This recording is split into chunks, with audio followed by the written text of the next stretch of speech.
ఈ లగచర్ల ఘటన ఏదైతే ఉందో ఫార్మా భూముల రైతులకు సంబంధించిన ఘటన అవుతుందో ప్రజాభిప్రాయ సేకరణలో భాగంగా అక్కడ ఉన్నటువంటి కొంతమంది బీఆర్ఎస్ పార్టీ ముసుగులో వచ్చినటువంటి కొంతమంది ఎవరైతే ముఖ్యంగా పట్నం నరేందర్ రెడ్డి ఎవరైతే అనుచరున్నారో సురేష్ అనేటువంటి వ్యక్తి కలెక్టర్ పైన భౌతిక దాడులకు తెగబడ్డారు అనేటువంటి కోణంలో ఈరోజు చాలా పెద్ద సంచలన విషయాలు మీకు చెప్పబోతున్నాం మిత్రులారా.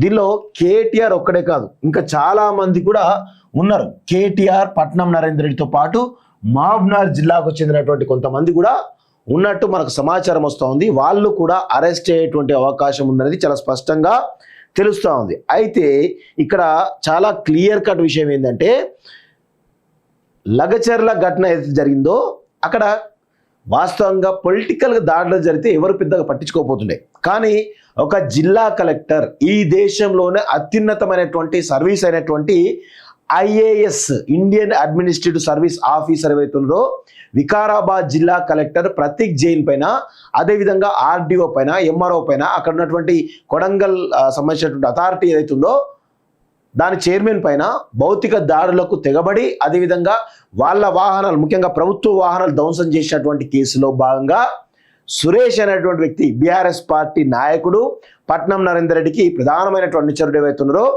ఆయన ఆదేశాలతో 19 మంది మొత్తానికి అక్కడ లేనటువంటి రైతులు ఎవరైతున్నారో ఆ ఊర్లకు సంబంధం లేనటువంటి రైతులు ఎవరైతున్నారో 19 మంది రైతుల ముసుగులో వచ్చినటువంటి బీఆర్ఎస్ పార్టీ కార్యకర్తలు భౌతిక దాడులకు దిగారనేది చాలా క్లియర్గా తెలుస్తూ ఉంది. అయితే సురేష్ ఎవరయ్యా అంటే పట్నం నరేందర్ రెడ్డి అనుచరుడు. సురేష్, పట్నం నరేందర్ రెడ్డి, ఈవెన్ కేటీఆర్ ఈ ముగ్గురు ఒక లింక్ అయి ఫోన్ల మీద ఫోన్లు చేసుకొని పెద్ద ఎత్తున దాడులకు ప్లాన్ చేస్తారని చెప్పి చాలా స్పష్టంగా తెలుస్తోంది. అయితే ఇక్కడ వాళ్ళిద్దరే కాదు, పట్నం నరేందర్ కేటీఆర్ కాదు, ఇంకొక ఇద్దరు కూడా ఉన్నారు. ఇక్కడ చాలా క్లియర్గా మీకు చెప్పబోతున్నారు. చాలా విషయాలు ఎవరు కూడా తెలియలేదు ఇప్పటివరకు, బట్ మీకు చెప్పేట ప్రయత్నం చేస్తా. దీనిలో కేటీఆర్, అదేవిధంగా ఇక్కడ ఆర్ఎస్పి, అదేవిధంగా శ్రీనివాస్ గౌడ్,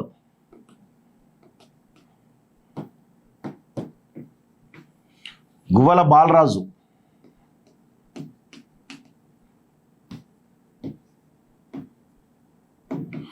అదేవిధంగా ఇటు పట్నం నరేందర్ రెడ్డి,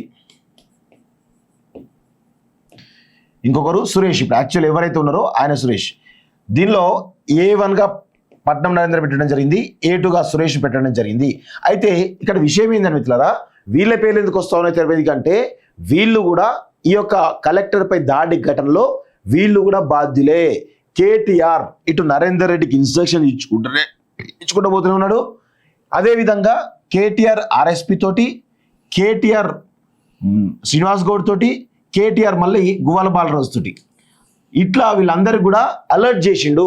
ఈ యొక్క ఇన్సిడెంట్ జరుగుతూ ఉంది, దాడి జరుగుతూ ఉంది, మీరందరూ రెడీగా ఉండండి. అక్కడ ఉన్నటువంటి కార్యకర్తలు ఎవరైతే ఉన్నారో వాళ్ళు అరెస్ట్ అయితే కనుక ఆర్ఎస్పీ గారు మీరు ఇనిషియేట్ తీసేసుకొని ఇమీడియట్గా పోలీస్ డిపార్ట్మెంట్ అలర్ట్ చేయమని చెప్పేసి కూడా ఇండైరెక్ట్గా పరోక్షంగా చెప్పడం జరిగింది. అదేవిధంగా అక్కడ మహబూబ్నగర్ సంబంధించినటువంటి మాజీ మంత్రి శ్రీనివాస్ గౌడ్ కాబట్టి ఆయనను కూడా కేటీఆర్ అలర్ట్ చేసేసి ఇమీడియట్గా నువ్వు అక్కడ ఆ దరిదాపులోనే ఉండు, అక్కడ ఏం జరిగినా చూసుకునే ప్రయత్నం చేయని చెప్పేసి ఇటు శ్రీనివాస్ గౌడ్కి ఇటు గువ్వల బాలరాజుకి ఆదేశాలు జారీ చేయడం జరిగింది. అదేవిధంగా కేటీఆర్ డైరెక్ట్గా పట్నం నరేందర్ రెడ్డికి ఆ డైరెక్షన్స్ ఇవ్వడం జరిగింది. ఖచ్చితంగా ఈ యొక్క ఫార్మా భూములకు సంబంధించిన అంశం ఇది కొడంగల్ కాన్స్టిట్యున్సీ కాబట్టి, సీఎం సొంత కాన్స్టిట్యున్సీ కాబట్టి అక్కడ ఒక అలజడి సృష్టిస్తే దేశవ్యాప్తంగా సీఎం సొంత కాన్స్టిట్యున్సీనే ఈ విధంగా నిరసన తెలియజేస్తుందని చెప్పేసి దేశవ్యాప్తంగా చర్చ జరుగుతుంది. దానిలో భాగంగా ఈ ప్రభుత్వాన్ని అస్థిరపరిచేటువంటి ఒక ప్లాన్ చేయొచ్చు అనేటువంటి కుట్ర చాలా బలంగా కేటీఆర్ చేయడం జరిగింది. సో కేటీఆర్ కొంతమంది పట్నంకి డైరెక్షన్ ఇవ్వడంతో, పట్నం అదే కాన్స్టిట్యూషన్ మాజీ ఎమ్మెల్యే కాబట్టి ఈ సురేష్ సహాయంతో దాదాపు 19 మంది బీఆర్ఎస్ పార్టీ సంబంధించినటువంటి కార్యకర్తలను ఆ యొక్క రైతుల ముసుగులో తీసుకుపోవడం జరిగింది. సో దాని తర్వాత దాడి జరిగింది. సో దీనిలో కేటీఆర్ మరికొద్ది సేపట్లో అంటే మేబీ ఇవాళ సాయంత్రం వరకు అరెస్ట్ అయ్యేటువంటి అవకాశాలు చాలా బలంగా ఉన్నాయి. ఆయనకు 14 days రిమాండ్ వచ్చే అవకాశం, ఎందుకంటే కలెక్టర్పై దాడి ఘటన కాబట్టి 14 days రిమాండ్కు అవకాశం అయితే చాలా స్పష్టంగా ఉంది. దీనిపైన పోలీసులు కూడా ఇమీడియట్గా అరెస్ట్ చేయాలి. ఇక్కడ పట్నం నరేందర్ రెడ్డిని అరెస్ట్ చేసి 14 days రిమాండ్ పంపించినటువంటి ఈ క్రమంలో మీరు ఎందుకు కేటీఆర్ అరెస్ట్ చేయరు, ఎందుకు తాత్సారం చేస్తా ఉన్నారని చెప్పేసి పోలీస్ డిపార్ట్మెంట్ని నేను ప్రశ్నిస్తా ఉన్నాను. సో ఇమీడియట్గా కేటీఆర్ అరెస్ట్ చేయాలి. ఇందులో భాగస్వాములైనటువంటి ఆర్ఎస్పీ లాంటి వాళ్ళను, శ్రీనివాస్ గౌడ్ లాంటి వాళ్ళను, గువ్వల బాలరాజు లాంటి వాళ్ళు కూడా అరెస్ట్ చేయాలని చెప్పేసి కూడా నేను కోరుతా ఉన్నాను. దీనిలో వీళ్ళు కూడా భాగస్వాములు నుంచి చాలా స్పష్టంగా తెలుస్తూ ఉంది. అయితే 2023 డిసెంబర్ 7వ తారీఖున రేవంత్ రెడ్డి ప్రభుత్వం ఏర్పడిన తర్వాత ప్రతి ఏదైతే అంశం ఏదైతుందో, సమస్యలు ఏవైతున్నాయో, ప్రజా సమస్యలు ఏవైతున్నాయో ఆ సమస్యలలోకి బీఆర్ఎస్ పార్టీ కార్యకర్తలను పంపి వాళ్ళ ద్వారా ఆ ఉద్యమాన్ని ఇంకొంత ఉద్రేకంగా చేసేటువంటి ప్రయత్నం చేయడం ద్వారా అక్కడ ఒక అనిశ్చితి నెలకొనాలి, ప్రభుత్వం మీద నెగిటివిటీ క్రియేట్ చేయాలనేటువంటి ఒక తాపత్రయం తప్ప ప్రజా సమస్యలపై చిత్తశుద్ధి లేదు. ఈ యొక్క కల్వకుంట్ల కాలకేయులకు అనేది స్పష్టంగా మనందరం గుర్తుపెట్టుకోవాలి. నిజంగా తెలంగాణపై ప్రేమ కానీ, తెలంగాణ ప్రజా సమస్యలపై ఒక ప్రేమ కానీ ఉంటే వీళ్ళు గత ప్రభుత్వంలోనే అంటే 10 సంవత్సరాల వీళ్ళ పరిపాలనలో మల్లన్న సాగర్ రైతులను ఆదుకునేది ఉండే, లేదంటే ఇటు నిరుద్యోగులను ఆదుకునేది ఉండే, ప్రభుత్వ ఉద్యోగులను ఆదుకునేది ఉండే, ఆటో డ్రైవర్లను ఆదుకునేది ఉండే, ఆర్టీసీ కార్మికులను ఆదుకునేది ఉండే, అదేవిధంగా ఎస్సీ ఎస్టీ సంబంధించినటువంటి పేద వర్గాలను ఆదుకునేది ఉండే, బీసీ వర్గాలను ఆదుకునేది ఉండే, అదేవిధంగా దళిత సామాజిక వర్గాన్ని ఆదుకునేది ఉండే, రైతులను ఆదుకునేది ఉండే, అదేవిధంగా అన్ని రకాల వర్గాలను కూడా ఆదుకునేడానికి అవకాశం ఉండే. కానీ వీళ్ళ అధికారంలోకి వచ్చిన తర్వాత కంప్లీట్గా చేంజ్ అయిపోయారు. వీళ్ళ యొక్క నిజ స్వరూపం అనేది బయటపడింది.